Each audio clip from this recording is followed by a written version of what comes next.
Será que se o Papa jogasse futebol, ele ia ser melhor que o Cristiano Ronaldo e o Messi juntos? Hoje a gente vai falar sobre a infalibilidade papal, um dos dogmas mais pirados para quem não é da Igreja Católica e que eu até concordo com vocês, se acaso você não for católico, é muito estranho, parece até um tanto prepotente, diga-se de passagem. Mas a minha intenção hoje é te fazer entender como que a Igreja ensina o dogma da infalibilidade papal e que história é essa de que o Papa não erra nunca. Então, antes de começar o vídeo, eu quero te pedir para se inscrever nesse canal e clicar no joinha para que mais gente possa ver que esse conteúdo é relevante. E não se esquece de compartilhar para os teus amigos, porque, meu querido, eu tenho certeza que esse vídeo vai clarear bastante a sua cabeça. Bora pro vídeo!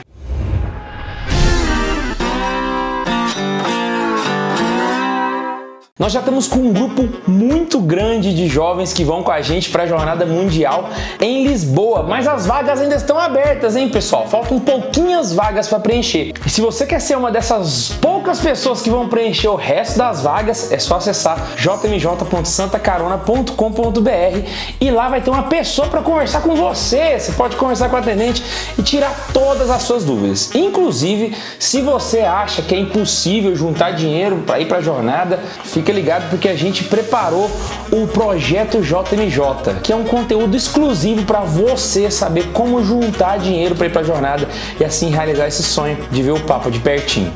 Se você não entende o dogma da infalibilidade, ou pior, você nem católico não é, pode parecer que a igreja está sendo um tanto prepotente, ou que o Papa está achando que ele é a última Coca-Cola do deserto. E parece que o Papa vira um super-herói diante dessa doutrina. Mas não é isso que acontece. Então aqui eu quero explicar para você o passo a passo lógico, para você entender como que a igreja entende o dogma da infalibilidade papal e não sair falando groselha por aí. Para a gente começar, eu queria te contar a história do João. O João, durante muitos anos, trabalhou no mesmo lugar como alfaiate. Ele tinha uma alfaiataria que já era conhecida na cidade e ele atendia várias pessoas.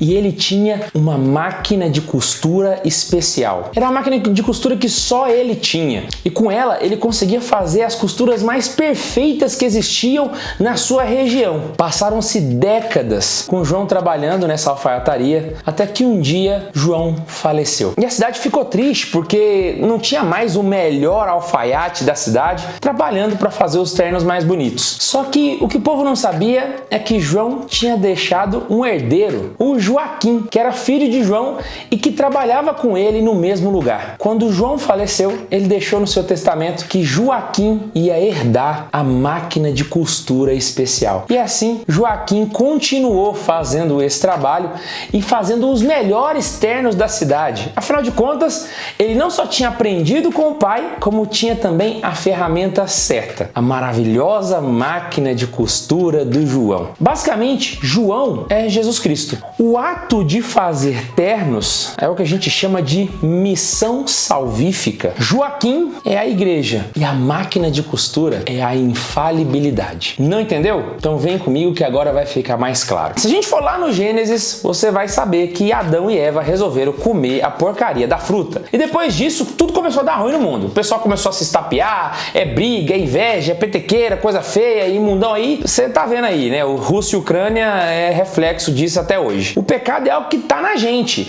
E não adianta falar que não existe, porque é só você ligar o noticiário agora que você vai perceber várias consequências desse pecado. É político roubando, é gente dando tiro no outro, coisa horrorosa. Então, independente se você é católico ou não, você há de concordar comigo que o mundo não tá nada bem. Tem alguma coisa errada com a humanidade. Pois é, Deus sabia disso. E desde quando Adão e Eva morderam o raio da fruta, ele procurou uma forma de tentar resolver esse problema, de tentar salvar a humanidade dessa consequência terrível que ela teria, que era viver longe dele. Foi aí então que Deus planejou toda uma estrutura, um plano infalível para conseguir salvar a humanidade. E esse plano nós chamamos na teologia de missão salvífica. É a missão de salvamento. Literalmente, a humanidade ficou preso no despenhadeiro e teve que chamar Deus bombeiro com seu mega helicóptero para ir lá salvar a gente antes que a gente caísse e espatifasse no chão. Esse ponto ficou claro, né? E se você entende doutrina cristã, você sabe que isso é uma verdade de fé. Isso é um dogma. Mas existe um outro ponto que é interessante a gente lembrar aqui. Deus é infalível. O que significa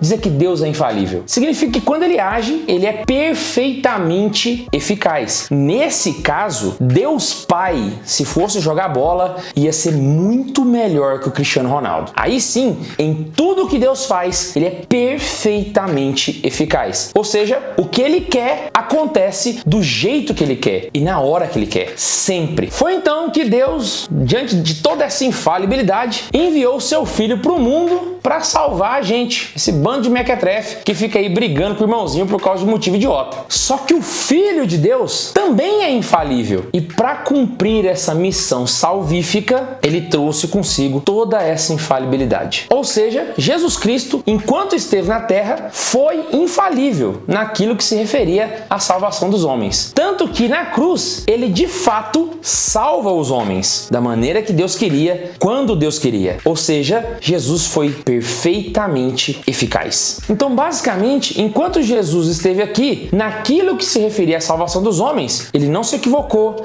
ele não foi ambíguo e ele nem foi impreciso. Ele foi certeiro, direto na mosca. Bom, isso tá claro pra gente. Só que vamos dar uma trabalhada melhor nisso. Jesus, quando estava com os apóstolos, ele dá várias obrigações para os apóstolos no futuro. Por exemplo, ele fala para instruir o povo, até diz: quem vos ouve, a mim ouve. Ou então fala para eles: ide e fazer discípulos todas as nações. E até diz para os apóstolos que os enviará o Espírito Santo Paráclito. Ou seja, Deus estava preparando os apóstolos para continuar a missão salvífica que ele tinha começado. Logo, essa missão salvífica não ia parar com Jesus, mas ela ia continuar depois que ele ressuscitasse dos mortos. Foi então que ele delega os apóstolos para continuar essa missão salvífica. Ou seja, se Deus é infalível e tudo o que ele quer acontece, de fato, ele delegou essa tarefa para os apóstolos e essa tarefa foi perfeitamente delegada para eles. Ou seja, os apóstolos são os continuadores da missão salvífica de Jesus. Só que agora, imagina só se o João morresse, passasse para o filho dele o trabalho de ser alfaiate,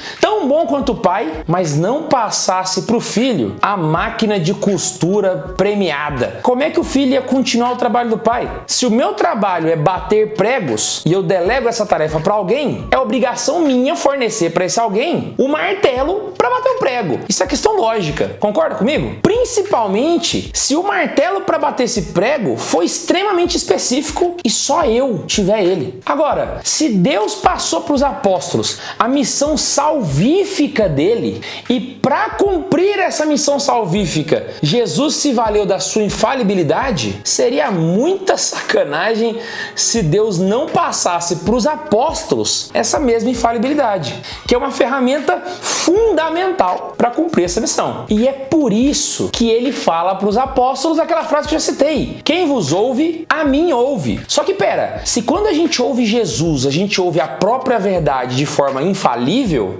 se quem vos ouve, a mim ouve, os apóstolos deverão falar a verdade com essa mesma infalibilidade. Porque se os apóstolos forem falíveis, eles não vão estar falando a voz de Jesus Cristo. Faz sentido para você? Por isso que desde os primeiros séculos, já os padres da igreja diziam que a Igreja Católica participa da infalibilidade do Filho. Ou seja, a infalibilidade, ela é de Jesus Cristo, ela não é da igreja. Só que ele empresta pra gente ela, pra gente poder trabalhar. Literalmente, como quem delega uma tarefa e passa a ferramenta necessária para fazer essa tarefa. Igual o João fez com Joaquim. Só que aí você me pergunta: uai, Guilherme, então significa que o Papa é tão infalível quanto Jesus? É exatamente isso. Mas temos algumas ressalvas, é óbvio. E uma delas é relacionada àquele exemplo que eu dei no começo do vídeo. Se você botar o Papa Francisco dentro de um campo de futebol junto com o Cristiano Ronaldo, é óbvio que ele não vai ser melhor que o Cristiano Ronaldo. Mas se ele é infalível, por que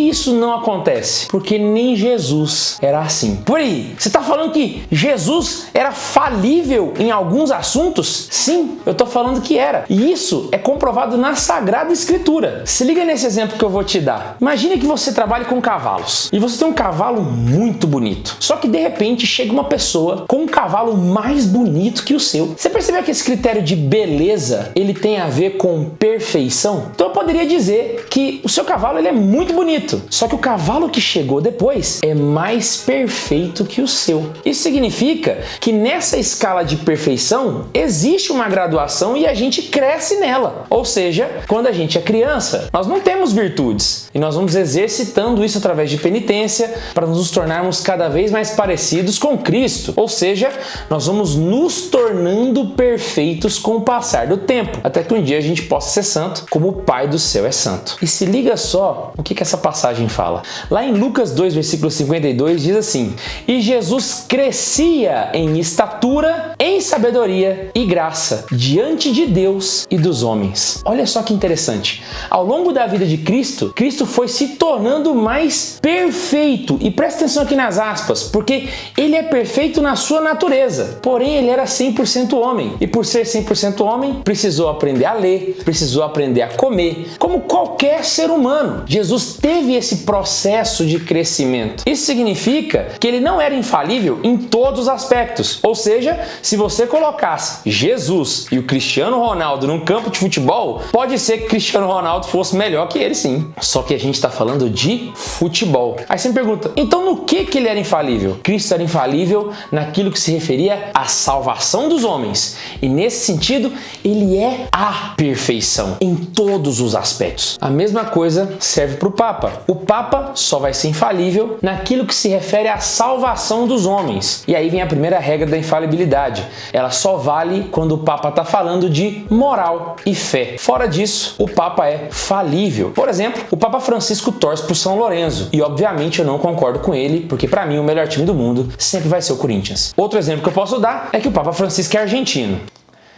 Esse é o argumento mesmo. Mas calma que agora tem a grande diferença em si, que é a diferença entre a infalibilidade de Cristo e a do Papa. É que a infalibilidade de Cristo é própria de Jesus, pertence a ele, é uma pertença pessoal. Jesus é perfeito e por ser perfeito, ele fala por si mesmo, é inerente a ele. Logo, independente de quando ele falasse sobre a salvação dos homens, ele nunca falharia. Já a infalibilidade do Papa é do Papa, entre aspas, porque na verdade a infalibilidade é do cargo do pontificado e não do pontífice que está ali. Vou dar um exemplo para você. Nós temos hoje o Papa Francisco. Vamos separar Papa de Francisco. A infalibilidade é do Papa, não é do Francisco. Isso significa que o Papa Francisco, antes de ser Papa, não era infalível e deixa de ser infalível quando deixa de ser Papa. E se você pensou no Bento XVI, é exatamente isso que eu estou falando. Bento XVI, ao deixar de ser Papa, se tornar Papa emérito, perdeu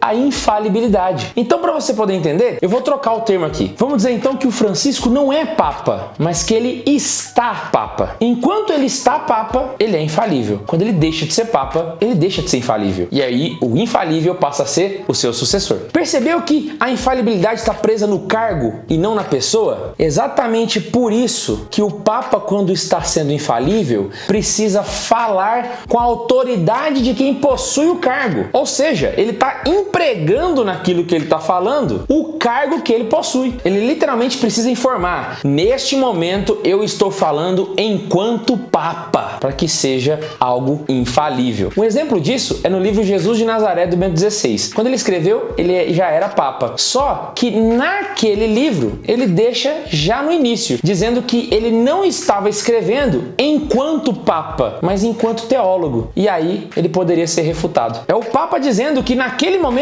ele não era o Bento XVI, ele era o Joseph Ratzinger. Pois então, quando o Papa emprega o cargo naquilo que ele está falando, isso tem um nome. Juridicamente a gente fala que ele está pronunciando ex cátedra, que significa que ele fala na pessoa de quem detém o cargo, ou então que ele fala com a autoridade de quem detém o título. E isso não acontece sempre. Por exemplo, o Papa, quando ele fala numa entrevista num avião, ele não está empregando empregando o seu cargo. Ele está falando como Francisco, não como Papa. Entendeu a diferença? Então, só para ficar claro, para que o Papa seja infalível, ele tem que estar falando de moral e fé e ele precisa empregar o cargo. Ele precisa falar ex cátedra, com a autoridade de quem detém o cargo. E aqui vem o ponto, não é só o Papa que detém a infalibilidade. A gente fala tanto dele, mas tem mais gente por aí que é infalível. E agora eu vou explicar para vocês. Além do Papa, o Colégio dos Bispos também é infalível. E só para explicar, colégio significa coletivo, aqueles que estão reunidos, ou seja, o coletivo dos bispos. Então, quando eu falo o Colégio dos Bispos, eu não estou falando de uma instituição, um coleginho onde todos os bispos vão lá estudar. Não.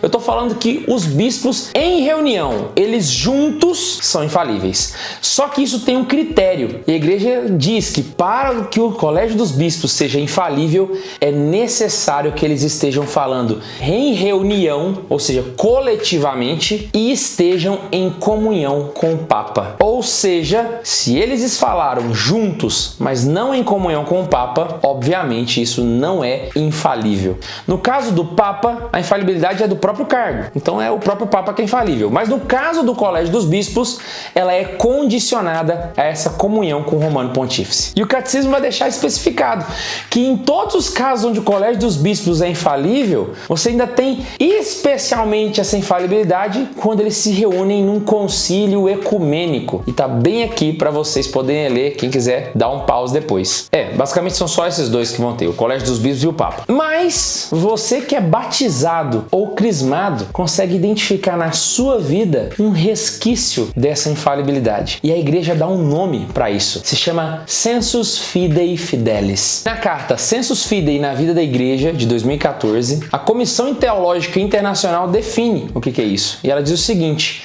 o Sensus Fidei Fidelis é uma espécie de instinto espiritual que capacita o fiel a julgar de forma espontânea se algum ensinamento particular ou determinada prática está ou não em conformidade com o Evangelho e com a fé apostólica. Basicamente, sabe quando você vai numa missa afro, que você está sentado ali e você sente o cheirinho da heresia? No fundo, você sabe que tem alguma coisa errada ali. Ou quando você vê um pronunciamento de um padre específico e você percebe que aquilo está um pouco distante do que a doutrina católica ensina, mesmo que você não seja um teólogo. Pois isso é uma característica da sua alma batizada. E por causa dessa infalibilidade que nós recebemos de Cristo e que nós recebemos no batismo e no sacramento do crisma, você tem esse sensor que pode pegar a heresia em quase todo lugar. Você não é infalível, mas nós temos esse traço na alma que está incrustado na gente. É como diz São Pedro na sua carta: nós somos uma raça eleita. Afinal de contas, nós temos a missão de continuar aquilo que Cristo desejou. E aí, sabia de alguma dessas? Se você não sabia, clica no like, porque se esse vídeo pegar 4.000 likes,